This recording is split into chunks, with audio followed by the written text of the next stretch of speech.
27వ అధ్యాయం ఒకటి వచ్చి చూస్తారు ఒకసారి. ఉదయమైనప్పుడు ప్రధాన యాజకులను ప్రజల పెద్దలందరూ యేసుని చంపవలనని ఆయనకు విరోధముగా ఆలోచన చేసి ఆయనను బంధించి తీసుకుని పోయి అధిపతి అయిన పొంతు పిలాతునకు అప్పగించిరి. సో యేసుక్రీస్తు వారిని ఏ ఇంట్లో ఉంచారంటే పొంతు పిలాతు దగ్గర తీసుకెళ్లారండి. మొట్టమొదటిగా యేసుక్రీస్తు వారిని ఏ గృహంలో తీసుకెళ్లారు మీకు గుర్తుందా?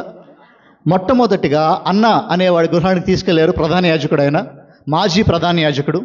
రెండవ గృహం కైపా వాళ్ళ ఇంటికి తీసుకెళ్లారు. మూడవదిగా పొంతు పిలాతు దగ్గర తీసుకొచ్చారు. పొంతు పిలాతు ఏం చేశారంటే, ఇదిగో ఇతడు నా జ్యూరిస్డిక్షన్లో లేడు, నా పరిధిలో ఈయన లేడు కాబట్టి ఈయన తీసుకెళ్ళి హేరోదుకు అప్పగించండి అని నాలుగోసారి ఎక్కడికి తీసుకెళ్లారు? హేరోదు దగ్గర తీసుకెళ్లారు. హేరోదు ఏం చేశారంటే, లేదు నేను తీర్పు తీర్చలేను కాబట్టి ఇతన్ని తీసుకెళ్ళి మరలా ఎవరికి అప్పగించండి? పిలాతుకి అప్పగించండి అని ఐదోసారిగా ఎక్కడ తీసుకొచ్చారు ప్రభు వారిని? పిలాతు దగ్గరికి. ఇదిగో ఇక్కడ మనం కనబడుతున్న ఈ 27వ అధ్యాయము 5వసారి పిలాతు దగ్గరికి యేసుక్రీస్తు వారిని తీసుకురావటం మనం చూస్తాం. అంటే పిలాతు దగ్గరికి రెండోసారి ఆయన తిప్పింది ఐదు స్థలాలకి ప్రభువుని తిప్పారు. సో ఇక్కడ గమనిస్తే మత్తయ్య అండి మొదటిసారి పిలాతు దగ్గరికి తీసుకెళ్ళింది రాయల మత్తయ్య, ఆఖరిసారి ప్రభువుని పిలాతు దగ్గరికి తీసుకొచ్చిందా రాస్తాడు మత్తయ్య. సో అది మనం సెన్స్లో పెట్టుకుని మనం ఈ వాక్యం చదువుకుంటూ వెళ్దాం. 27వ అధ్యాయం మొదటి వచ్చిన మనం గమనిస్తే ప్రధాన యాజకులను పెద్దలందరూ యేసుని చంపాలని యేసుక్రీస్తుని ఎక్కడికి తీసుకెళ్లారండి? పొంతు పిలాతు దగ్గర తీసుకువెళ్ళారు. జాగ్రత్త కొన్ని మాటలు వినండి. పిలాతు అనే ఆయన ఒక అన్యుడి ఇంట్లోనికి యూదులు వెళ్ళటానికి ఇష్టపడరు. మనం అపోస్తల కార్యం చూసినప్పుడు కూడా చూసాం 10వ అధ్యాయంలో. ఏ అన్యుడి ఇంటికి యూదుడు వెళ్ళడానికి ఇష్టపడ్డు? ఒకవేళ యూదుడు వెళ్ళారంటే వారు అపవిత్రం అయిపోయారు అనే ఒక భావనలోకి వచ్చేస్తారు. ఇప్పుడు మీరు ఇక్కడ విచిత్రం గమనించండి. ఈ లూకా సువార్తలో, యోహాను సువార్తలో మనం గమనిస్తాం ఇదే మాటని. ఏంటంటే వీరంట ఈ ప్రధాన యాజకులు కానీ, శాస్త్రులు కానీ, పరిసయ్యులు కానీ పిలాతు ఇంట్లోనికి పిలాతు ఇంట్లోకి వెళ్తే మేము ఎక్కడ అపవిత్రపరచబడతాము అని చెప్పి పిలాతు ఇంటి బయటే ఉన్నారంట. ఇంటి బయట ఉండి పిలాతుని వరండాలోకి రమ్మన్నారంట. చూడండి ఎంత హిపోక్రసీ వీరి దగ్గర ఉందో, ఎంత వేషధారణ ఉందో మీరు గమనిస్తే. ఒక అన్యుడి ఇంట్లోకి వెళ్తే అపవిత్రం అయిపోతాము అని ఆలోచిస్తున్నారు కానీ ఒక నిర్దోషిని మేము చంపేస్తున్నాము అనే ఒక ఆలోచన వీరికి లేదు. చిన్న విషయాల్లో పట్టేసుకుని వీరు దాంట్లో నియమ నిబంధనలు వీరికి ఉన్నాయి కానీ వారు గట్టిగా చిన్న విషయాలు పట్టుకున్నారు కానీ పెద్ద విషయాన్ని వారు వదిలేశారు. ఈరోజు క్రైస్తవులైన మనం కూడా చాలాసార్లు చిన్న విషయాలను బాగా పట్టించుకుంటాం, పెద్ద విషయాలను వదిలేస్తాం. ఈరోజు వాళ్ళు అంతే. అక్కడ పిలాతు ఇంట్లోకి వెళ్ళట్లేదు వీళ్ళు, పిలాతు ఇంటి బయటే ఉన్నారంట. ఇంటి బయట ఉండి పిలాతుని వరండాలోకి రమ్మని చెప్పారంట. ఎంత దారుణం ఇది! ఒకవేళ వెళ్ళిపోతే ఆ ఇంట్లోకి వెళ్తే అపవిత్రపరచబడతాం మేము. ఇది పెద్ద పాపమా? నిర్దోషైన యేసుక్రీస్తుని అప్పగించిన పెద్ద పాపమా? కానీ వీరేం చేశారు చూసారా? చిన్న విషయాల్ని బాగా పట్టించుకున్నారు, అవసరమైన దాన్ని వీరు వదిలేశారు. ఈరోజు క్రైస్తవ్యంలో మనం కూడా అదే తప్పు చేస్తున్నామేమో.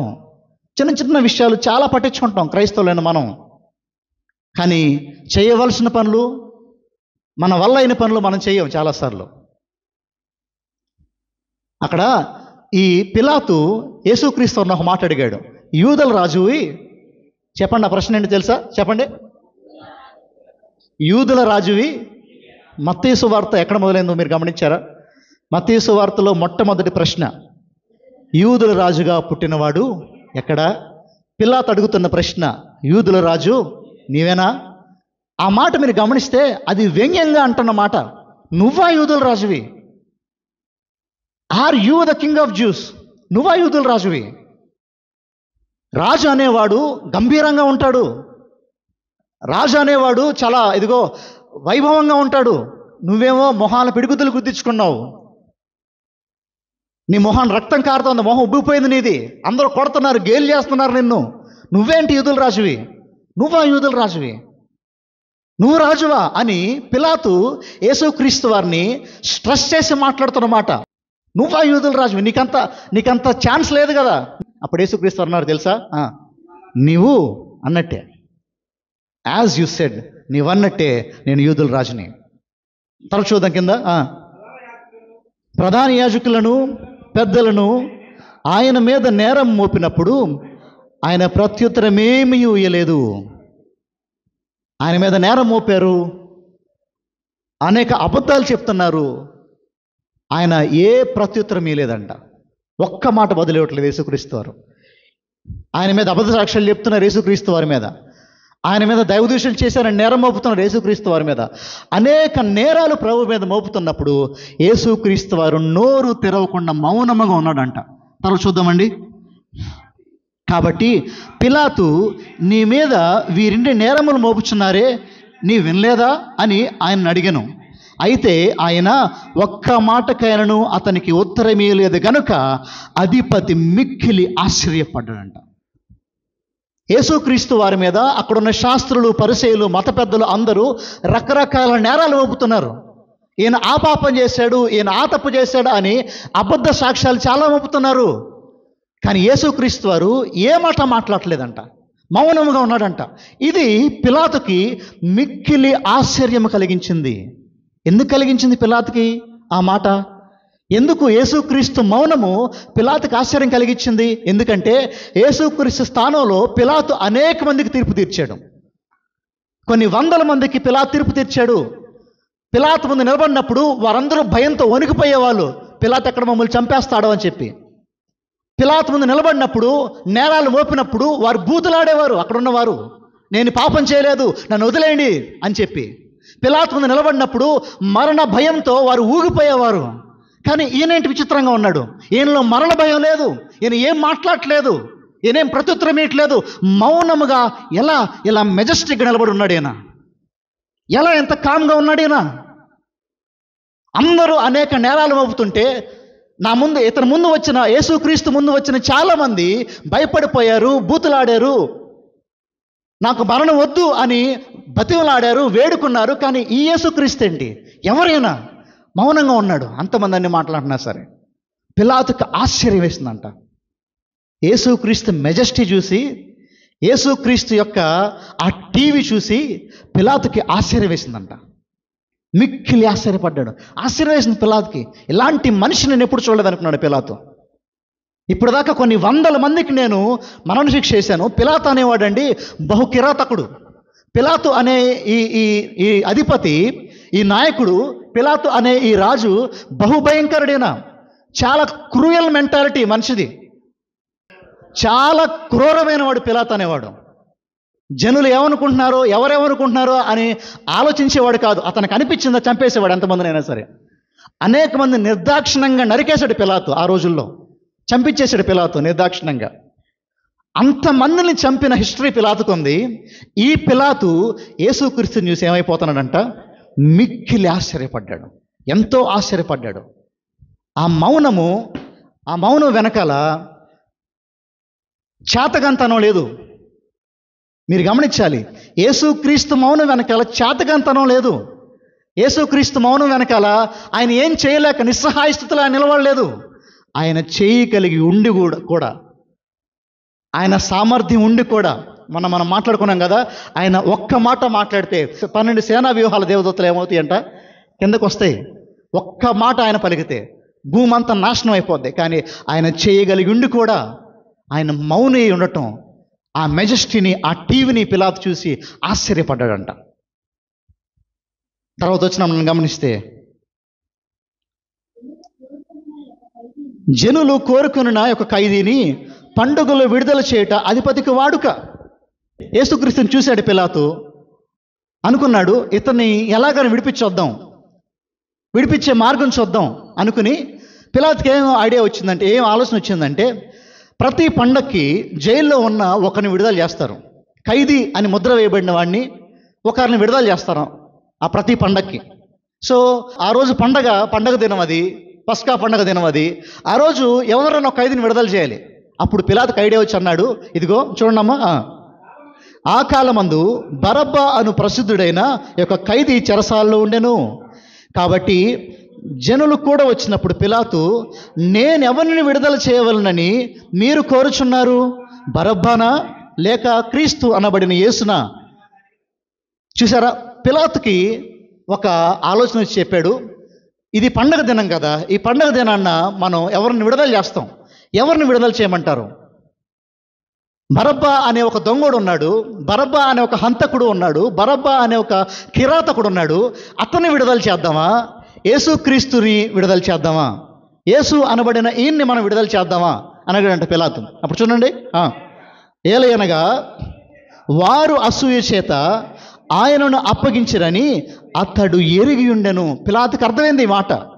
పిలాతుకి ఎంతో క్లియర్గా ఈ విషయం అర్థమైంది. అదేంటంటే, వీరందరూ యేసుక్రీస్తు మీద అబద్ధ సాక్ష్యాలు చెప్తున్నారు, వీరికి అసూయ ఉంది యేసయ్య అంటే, వీరికి యేసయ్య అంటే నచ్చట్లేదు కాబట్టి యేసయ్యని తీసుకొచ్చారు. కానీ నిజంగా ఈయనలో ఏ నేరం లేదు, నిజంగా ఈయనలో ఏ తప్పు లేదు అని పిలాతు కూడా అర్థమైపోయింది. చూసారా, ఆ మాట మీరు గమనించండి, ఆ మాట మీరు గమనించండి. ఏలయనగా వారు అసూయ చేత ఆయనను అప్పగించరని పిలాతు ఎరిగి ఉండెను. పిలాతుకు తెలుసు ఆ విషయం, అసూయ చేత క్రీస్తుని వీళ్ళు అప్పగించారు, నిజంగా క్రీస్తులో ఏ నేరము లేదని తెలుసు. అతడు న్యాయపీఠం మీద కూర్చునిన్నప్పుడు అతని భార్య, ఎవరన్నా న్యాయం తీర్చేటప్పుడు ఎవరు వారిని డిస్టర్బ్ చేయటం లేదు. ఏ రాజు అయినా తీర్పు తీర్చేటప్పుడు ఆ పనిని ఆటంకపరచకూడదు. ఎవరు వెళ్ళి తీర్పు మధ్యలో రాజుగారి దగ్గరికి వచ్చి ఏం చెప్పడానికి వీలేదు, తీర్పు అయిపోయిన దాకా ఆగాల్సిందే. ఒకవేళ ఆ తీర్పు మధ్యలో వచ్చి రాజుగారిని ఆటంకపరిచాడు అనుకోండి, రాజు కోపం వస్తే రాజు చంపేస్తాడు ఆటంకపరిచినోడిని. సో తీర్పు తీర్చేటప్పుడు ఎవరు డిస్టర్బ్ చేయరు రాజుని, ఎవరు రాజుని ఆటంకపరచరు. ఆ టైంలో పిలాతు భార్య రాజు దగ్గరికి ఒక వర్తమానం పంపించింది. మీరు గమనించారా, ఇదంతా ఎప్పుడు జరిగింది తెలుసా అండి? పిలాతు ఎప్పుడు తీర్పు తీరుస్తున్నాడు యేసుక్రీస్తు వారికి? ఈ ప్రధాన యాజకులు, ఈ మత పెద్దలు, ఈ శాస్త్రులు, పరిసయ్యులు అందరూ ఎప్పుడు వచ్చారు తెలుసా? ఉదయం 5 గంటలకి. ఉదయం 5 గంటలకి పిలాతు ఇంటి ముందుకు వచ్చి, మాకు తీర్పు తీర్చు, యేసుని చంపేయి అని చెప్పి అందరూ గుమ్మిగూడిపోయారంట పిలాతు ఇంటి ఎదురుగా. అప్పుడు తీర్పు తీరుస్తున్నాడు పిలాతు. తీర్పు తీరుస్తుంటే అప్పటికే అనేసాడు పిలాతు ఒకసారి, లూకా సువార్తలో ఉంటుంది మనం గమనిస్తే, ఈయన యందు నాకు ఏ దోషం కనిపించట్లేదు, ఈయన యందు ఈ యేసునందు నాకు ఏ నేరం కనిపించట్లేదు అని పిలాతు చెప్పాడు ఆల్రెడీ. జనులు వినట్లా. వెంటనే పిలాతు దగ్గరికి ఒక వర్తమానం వచ్చింది. ఆ వర్తమానం చూడండి ఒకసారి. అతని భార్య, నీవు ఆ నీతిమంతుని జోలికి పోవద్దు. అతని భార్యకు కూడా అర్థమైంది యేసుక్రీస్తు నీతిమంతుడని. పిలాతుకు అర్థమైంది యేసుక్రీస్తు నీతిమంతుడని. ఈ ప్రొద్దు ఆయనను గూర్చి నేను కలలో మిక్కిలి బాధపడుతునని అతని యొద్దకు వర్తమానం పంపెను. పిలాతు దగ్గరికి వాళ్ళ భార్య ఒక వర్తమానం పంపించింది.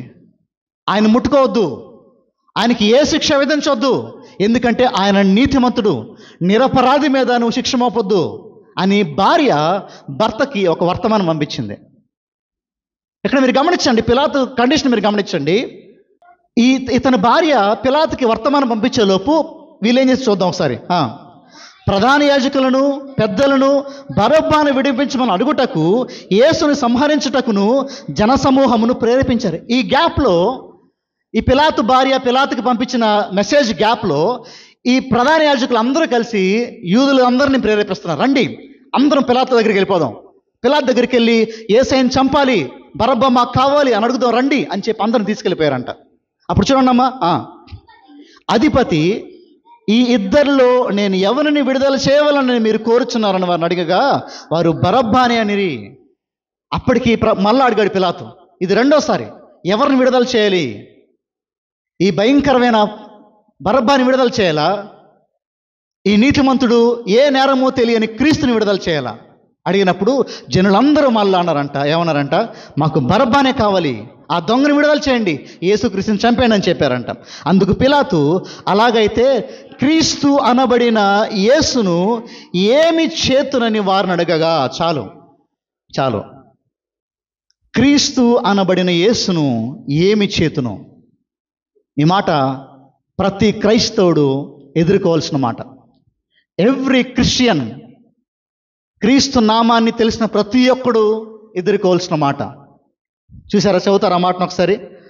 క్రీస్తు అనబడిన యేసును ఏమి చేతును, ఏం చేయాలి ఈ క్రీస్తుని? ఇక్కడ ఆగండి ఒకసారి. పిలాతు పరిస్థితిని మీరు గమనించండి. పిలాతు ఒక రాజు. ఆయన ఒక మాట చెప్తే చాలు యేసుక్రీస్తుని వదిలేస్తారు. ఆయన ఒక్క మాట చెప్తే చాలు యేసుక్రీస్తుకి మరణశిక్ష లేకుండా చేయొచ్చు పిలాతు. కానీ మీరు గమనించండి, పిలాతు చేతిలో అధికారం ఉంది, పిలాతు దగ్గర ఆస్కారం ఉంది, యేసుని వదిలిపెట్టే ఆస్కారం ఉంది. కానీ విచిత్రం ఏంటంటే పిలాతు ఏం చేస్తున్నాడంటే ప్రజల మన్నను కోరుకుంటున్నాడు. పిలాతు కంటే పైన ఇంకొక ఆయన ఉన్నాడు, ఆయన పేరు కైసరు. ఆయన పేరు కైసరు. ఇప్పుడు ఈ జనులందరూ కలిసి కైసరు దగ్గర నా గురించి అడ్డగా చెప్తారేమో అని పిలాతుకు అనిపించింది. అప్పుడు పిలాతు అంటున్నాడు, ఏం చేయాలి క్రీస్తుని, ఏం చేయాలి క్రీస్తుని? ఒక పక్క భార్య చెప్పింది, ఇదిగో ఆ యేసు మీద చేయి వేయొద్దు, ఆయన నీతిమంతుడు, నిరపరాధి జోలికి నువ్వు పోవద్దు పిలాతు అని భర్తకు ఒక మెసేజ్ పెట్టింది భార్య. వర్తమానం పంపించింది సైనికుల చేత. ఒక పక్కన భార్య చెప్పిన మాట, ఒక పక్కన ఇతనికి అర్థమైంది ఇతనిలో ఏ నేరం లేదు, ఈయన నీతివంతుడు, యేసుక్రీస్తు అనే ఆయన, వీళ్ళు కేవలము అసూయ చేత ఈయన చంపేద్దాం అనుకుంటున్నారు అనే విషయం పిలాతుకి చాలా స్పష్టంగా అర్థమైంది. చాలా స్పష్టంగా పిలాతుకి అర్థమైంది. అర్థమయ్యి ఇప్పుడు పిలాతుకి ఎటు నిలబడాలో అర్థం కావట్లా. యేసు వైపు నిలబడాలా లేదా జనం వైపు నిలబడాలా? యేసు వైపు నిలబడాలా? నీతిమంతుడు, ఏ నేరము లేని క్రీస్తు అనబడిన ఈ యేసు వైపు నిలబడాలా? జనం వెనకాల వెళ్ళిపోయి జనం సపోర్ట్ తీసుకుని జనం మన్నన పొందుకుని లోకం వైపు నిలబడాలా? పిలాతు డైలమాలో ఉన్నాడు. ఇతని హృదయానికి తెలుసు ఏది న్యాయమో, ఇతని హృదయానికి తెలుసు ఏది కరెక్టో ఏది తప్పో. కానీ పిలాతు ఏం చేసి చూద్దాం ఒకసారి. అప్పుడు జనులందరూ అన్నారంట, అడిగారంట, పిలాతు అడిగాడంట, అలాగైతే క్రీస్తు అనబడిన యేసుని ఏమి చేతునని వారిని అడగగా సిలువ వేయమని అందరూ చెప్పారంట. అధిపతి ఎందుకు, ఇతడు ఏ దుష్కార్యము చేస్తునని అడగగా వారు సిలువ వేయమని మరీ గట్టిగా కేకలు వేశారంట. పిలాతు మరల అడిగాడు, ఇతనిలో ఏ తప్పు లేదు కదా, ఇతనిలో ఏ నేరం లేదు కదా, ఏం చేయమంటారు నన్ను? జనులందరూ మళ్ళీ అడిగారంట, లేదు లేదు, చంపేయండి చంపేయండి చంపేయండి. ఎవరండి యేసయ్యని చంపేమని అడిగింది? యేసయ్య స్వస్థపరిచినాడు కాదా? యేసయ్య కొన్ని వేల మందిని స్వస్థపరిచాడు ఆ ప్రాంతాల్లో, అనేక మందికి సువార్తను అందించాడు ఆ ప్రాంతాల్లో, అనేక మందిని బాగు చేశాడు, వారి హృదయాన్ని బాగు చేశాడు. వారందరూ పోగపోయారు. కొన్ని వందల మంది పిలాతు ఇంటి ఎదురుకు వచ్చేసి ఆ నీతిమంతుణ్ణి, ఆ న్యాయవంతుణ్ణి చంపేయండి చంపేయండి చంపేయండి అని బిగ్గరగా అరుస్తున్నారంట. అప్పుడు చూడండి ఏం జరిగిందో. పిలాతు అల్లరి ఎక్కువగా అవుతున్నదే కానీ తన వలన ప్రయోజనం ఏమీ లేదని గ్రహించి నీళ్లు తీసుకుని జనసమూహం ఎదురు చేతులు కడుక్కొని ఈ నీతిమంతుని రక్తము గుర్చి నేను నిరపరాధిని, మీరే చూసుకున్నానని చెప్పాను. అందుకు ప్రజలందరూ వాని రక్తము మా మీదను మా పిల్లల మీదను ఉండునుగాక అనిరి. ఇక్కడ మీరు గమనించాల్సిన మాటలు కొన్ని ఉన్నాయండి. పిలాతుకి ఏది రైటో తెలుసు, కానీ ఆ రైట్ చేశాడా? ఏది న్యాయమో తెలుసు, తన అంతరంగానికి తెలుసు. తన భార్య వర్తమానం పంపింది, కానీ పిలాతు అది చేయలే. కాంప్రమైజ్ అయిపోయాడు పిలాతు. ఈ మాట చాలా ప్రాముఖ్యమైంది. రాజీ పడ్డాడు పిలాతు.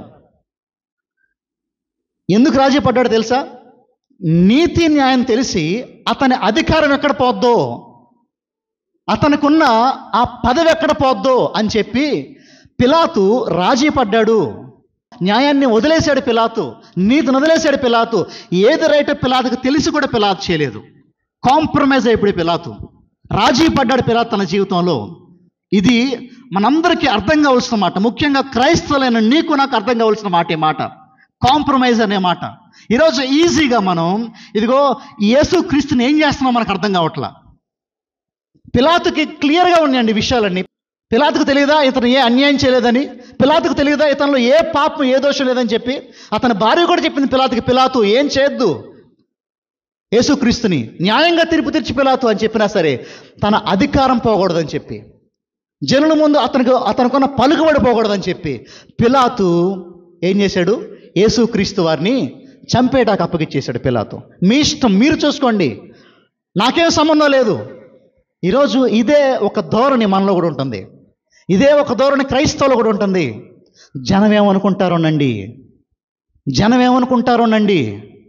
నేను ఎలక్షన్లో డబ్బులు తీసుకోకపోతే జనం ఏమనుకుంటారోనండి. నేను పెళ్ళికి మందు పంపించకపోతే జనం ఏమనుకుంటారోనండి. నేను న్యాయంగా నిలబడితే జనం ఏమనుకుంటారోనండి.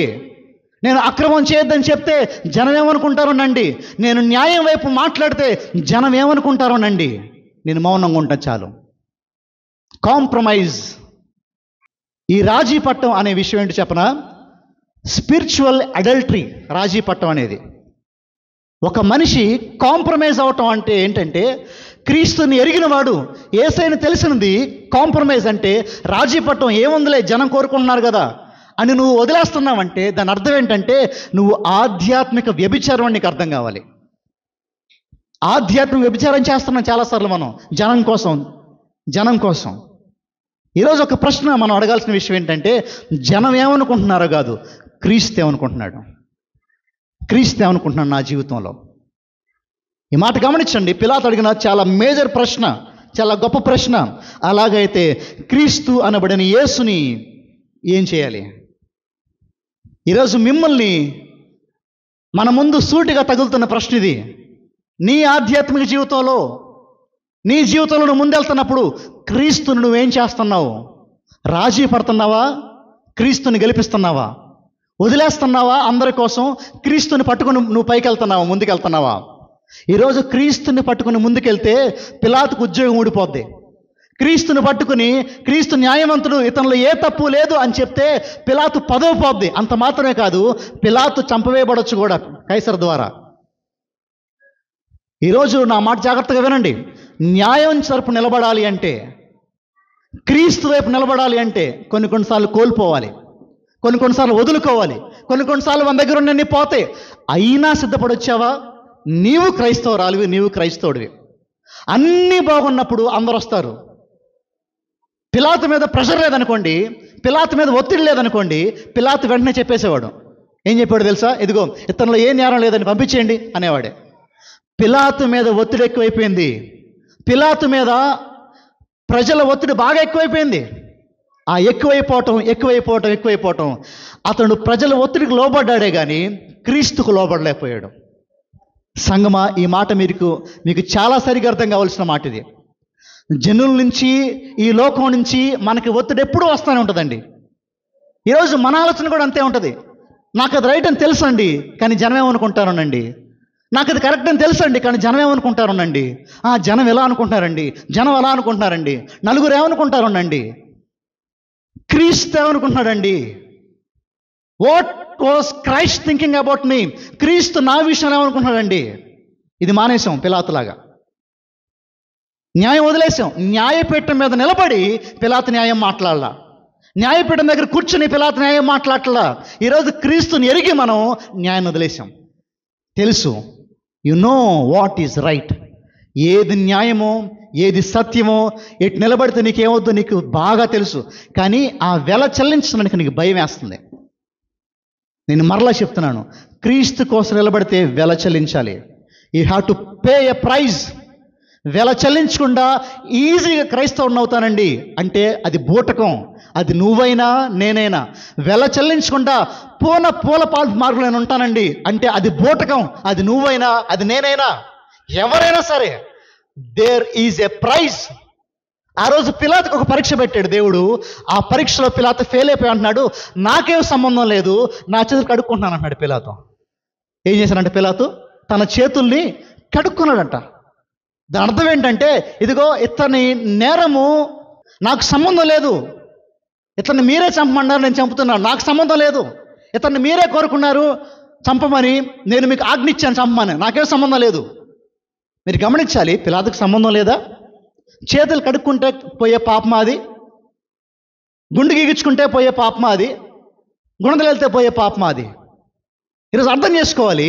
మనం అనుకుంటున్నాం పాపం చేసిన మనం అనుకుంటామండి, వాళ్ళు చేశాను నాకు సంబంధం లేదు, వాళ్ళు చేశాను నాకు సంబంధం లేదు. నీకు సంబంధం ఉంది. నీకు సంబంధం లేకుండా ఎవడో నీ జీవితంలోకి వచ్చి పాపం చేపించడు. క్రీస్తు తరపు నిలబడ్డావా? There is a prize. క్రీస్తు కోసం నిలబడి నువ్వు నిలబడ్డావా, మాట్లాడావా, వెల చెల్లించాలి. ఆ వెల చాలా గొప్పది. కొన్నిసార్లు ఆ వెల కొన్నిసార్లు నీ ప్రాణం కూడా అడుగుద్ది, ఇస్తావా? ఆ వెల కొన్నిసార్లు నీ ఉద్యోగం అడుగుద్ది, వదులుకుంటావా? ఆ వెల కొన్నిసార్లు ఇదిగో నిందలు వేయించుకునేలా చేస్తుంది, నిందలు మోస్తావా? క్రీస్తు కోసం నిలబడటం అంటే ఆషామాషి విషయం కాదు. నేను ఎవరు అర్థం చేసుకోరు, నిన్ను చీ అంటారు, తూ అంటారు. Are you ready to face it? నువ్వు దానికి కూడా సిద్ధపడ్డావా నిలబడటానికి?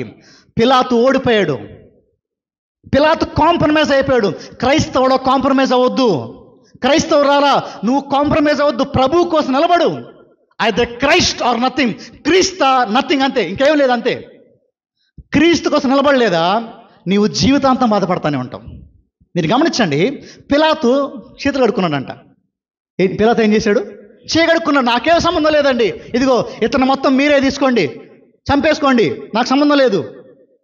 న్యాయముగా తీర్పు తీర్చవలసిన పిలాతు నాకేం సంబంధం లేదు అని పిలాతు వాళ్ళ మీద నెట్టేసి వెళ్ళిపోయాడు. పిలాతు ఒక మాట గమనించండి, ఆ పిలాతుకి ఒకరోజు ఈ యేసుక్రీస్తు తీర్పు తీర్చాలి. ఆ అన్నాకి ఒకరోజు ఈ యేసయ్య తీర్పు తీర్చాలి. ఆ కైపాకి ఒకరోజు ఈ యేసుక్రీస్తు తీర్పు తీర్చాలి. ఆ హేరోదుకి, ఆ కైసరికి, ఎవరికైనా సరే ఈ భూమి మీద యేసుక్రీస్తు తీర్పు తీర్చాలి. ఆయన ముందు నిలబడినప్పుడు ఆయన అన్యాయస్తుడు కాదు. ఆయన ముందు నిలబడినప్పుడు ఆయన రాజీ పడేవాడు కాదు. ఆయన ముందు నిలబడినప్పుడు ఆయన అగ్ని నేత్రాలతో చూసేవాడు. ఆయన నిలబడతావా ఆయన ముందు తీర్పులో? ధైర్యం ఉందా నిలబడే తీర్పులో? ఈరోజు ఇక్కడ కాంప్రమైజ్ అయిపోకుండా, ఇక్కడ రాజీ పడకుండా ప్రతి దాంట్లో రాజీ పడిపోతున్నాం. మన మాటల్లో రాజీ, మన చూపుల్లో రాజీ పడుతున్నాం. వాళ్ళు చూస్తున్నారు, నేను చూస్తే తప్పేంటండి? వాళ్ళు ఫోన్లో మాట్లాడుతున్నా, నేను మాట్లాడితే తప్పేంటండి?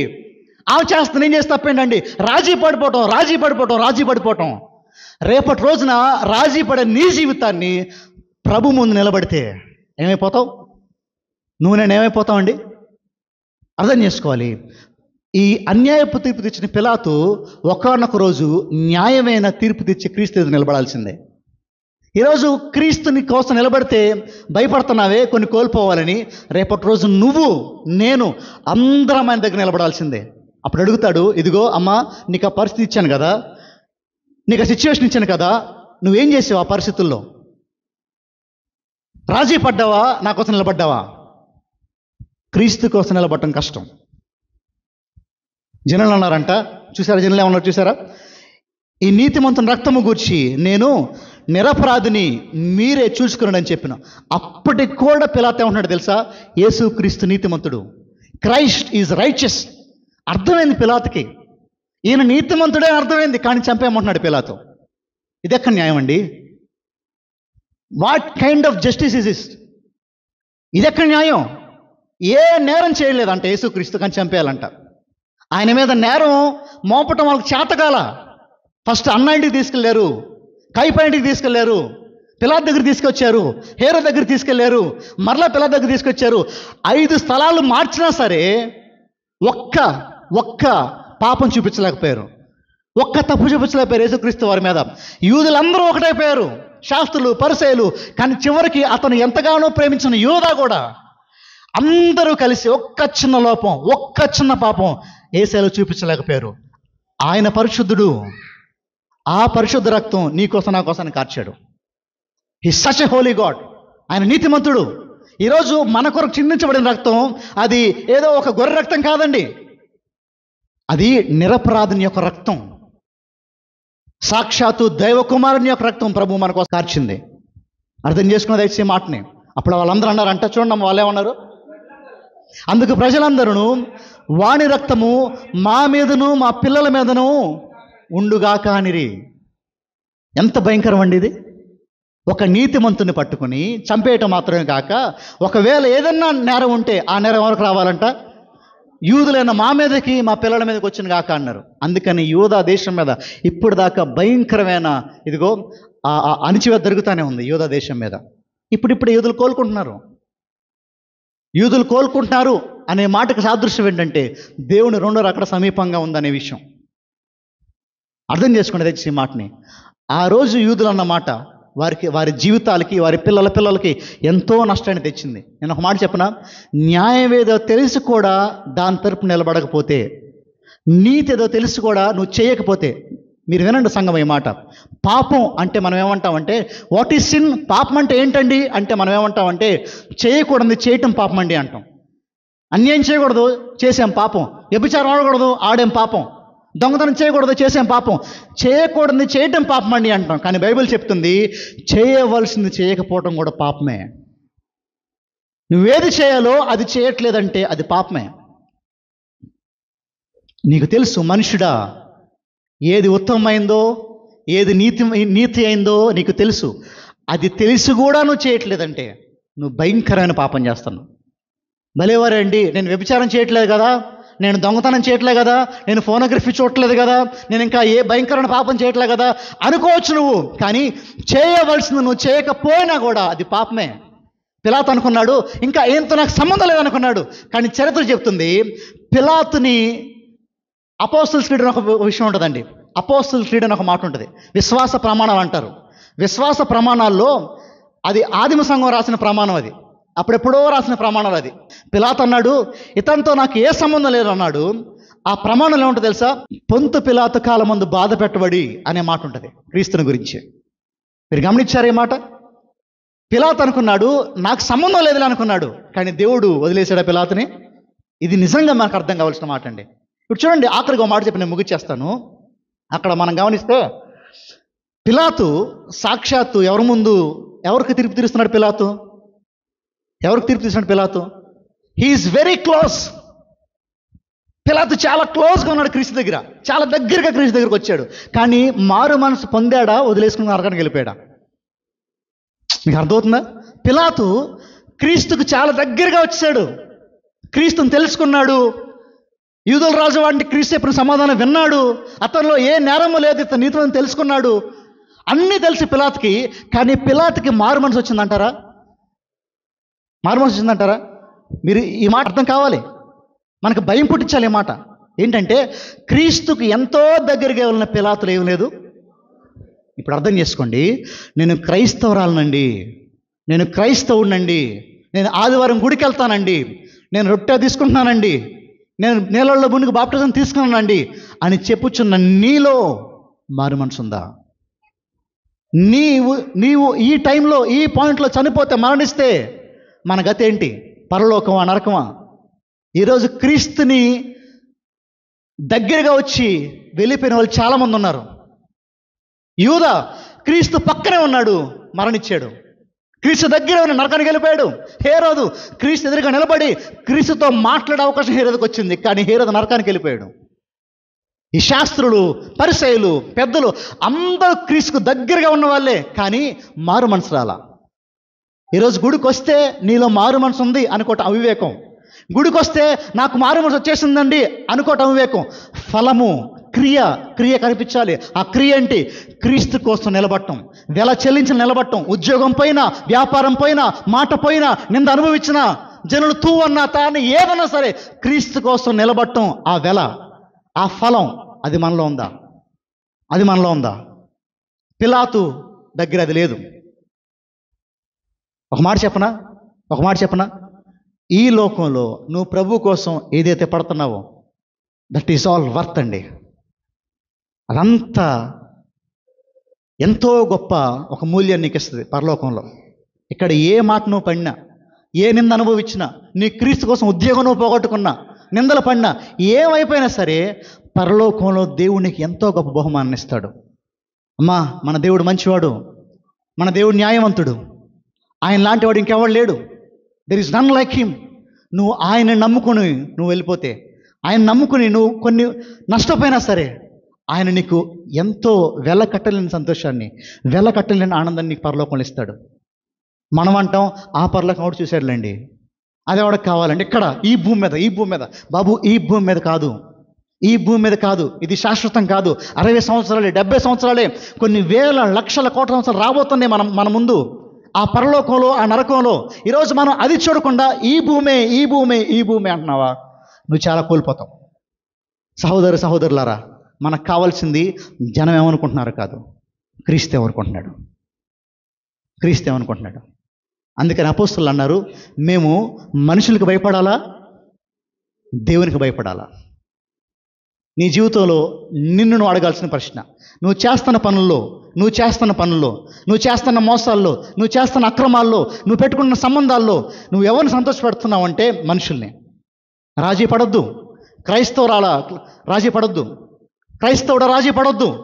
దానికి వెల చెల్లించవచ్చు, కానీ రెట్టింపు బహుమానం దేవుడు నీకు ఇస్తాడు. ఒకానొక రోజు దేవుడు నీ ముందు నిలబెట్టి, నీ ముందు ప్రభువు నిలబడి అంటాడు నిన్ను, బల నమ్మకమైన మంచి దాసుడు అన్ని భుజం తట్టినప్పుడు అంతకు మించిన ఆనందం ఏంటి నీ జీవితంలో? కొన్ని వేల కోట్ల, వందల కోట్ల మంది ముందు, కొన్ని లక్షల కోట్ల జనాంగం అందరి ముందు నిన్ను పిలిచి, ఇదిగో రా నా దాసుడా, రా నా కుమారుడా, బల నమ్మకమైన మంచి దాసుడు నిన్ను పిలిస్తే అంతకు మించిన సంతోషం ఏంటి నీ జీవితంలో? అది కావాలంటే ఎక్కడ నువ్వు రాజీ పడకూడదు, ఎక్కడ నువ్వు కాంప్రమైజ్ అవ్వకూడదు. కాంప్రమైజ్ అయ్యావా, రాజీ పడ్డావా, అది భయంకరమైన జబ్బు లాంటిది. మీరు గమనించండి. మీరు చర్చి బయటికి వెళ్ళాక ఇంటి గేటు పక్కన ఒక చెట్టు మొలుస్తుంది, చూసారా? గమనించుండ్రు. రాగి చెట్ట దాన్ని ఏమంటారు? రావి చెట్టు. ఇప్పుడు ఆ చెట్టు చిన్నగా మొలటం మొదలుపెట్టి చూశాను, ఎప్పటి నుంచి చూస్తున్నా దాన్ని. అది ఉండే కొద్ది ఏమవుతుంది? 1 సంవత్సరం వదిలేసా ఏమవుద్ది? ఒక 1 year వదిలేసా ఏమవుద్ది? గోడ పగిలిపోద్ది. ఇంకొక సంవత్సరం వదిలేసా ఇంకేమవుద్ది? ఇంకా లోపలికి వెళ్ళుద్ది. అది ఇంటికే డేంజర్ అయిపోద్ది. ఎక్కడ మొదలైంది? చిన్నదేగా, వదిలేసామనుకోండి పెద్దగా అయిపోద్ది. మీరు గమనించండి, చిన్న విషయమేగా కాంప్రమైజ్ అయిపోతాలే, చిన్న అబద్ధమేగా, కొన్ని డబ్బుల దగ్గరేగా, కొంచెం టైమేగా నేను లేటుకి వెళ్ళింది, కొంచెం విషయమేగా నేను అబద్ధం ఆడింది, చిన్నది రాజీ పడుకుంటూ వెళ్ళిపోయావా, రేపటి రోజున పెద్ద మూల్యం చెల్లించాలి. నీ వెనక్కి తిరిగి చూసుకుంటే ఇంత నష్టపోయాను నేను, ఇంత కోల్పోయాను నేను, చిన్నదే కదా అని మొదలుపెట్టావు. చిన్న ఫోన్ కాలే కదా, చిన్న వాట్సాప్లో మెసేజే కదా, చిన్న స్మైలీ సింబలే కదా, టిక్టాక్లో చిన్న రీలే కదా, ఇన్స్టాగ్రామ్లో చిన్న మెసేజే కదా, చిన్న సినిమానే కదా, చిన్న సీరియలే కదా. ఎక్కడికి వెళ్ళిపోతే తెలుసా? చిన్న గేమే కదా. ఎక్కడికి వెళ్ళిపోతే తెలుసా? భయంకరమైన పత్రానికి వెళ్ళిపోతే. రేపు ఒకరోజు వెనక్కి తిరిగి చూసుకుంటే నీ జీవితం మొత్తం పెగిలించుకుపోతుంది పాపం చేత. ఈరోజు కాంప్రమైజ్ ఈ స్పిరిచువల్ అడల్టరీ, రాజీ పట్టం అనేది ఆధ్యాత్మిక వ్యభిచారం లాంటిది. రాజీ పడొద్దు సంగమా, రాజీ పడొద్దు. ప్రభు చెప్పాడు, ఆయన తరపు నిలబడదాం. Let's stand for Christ.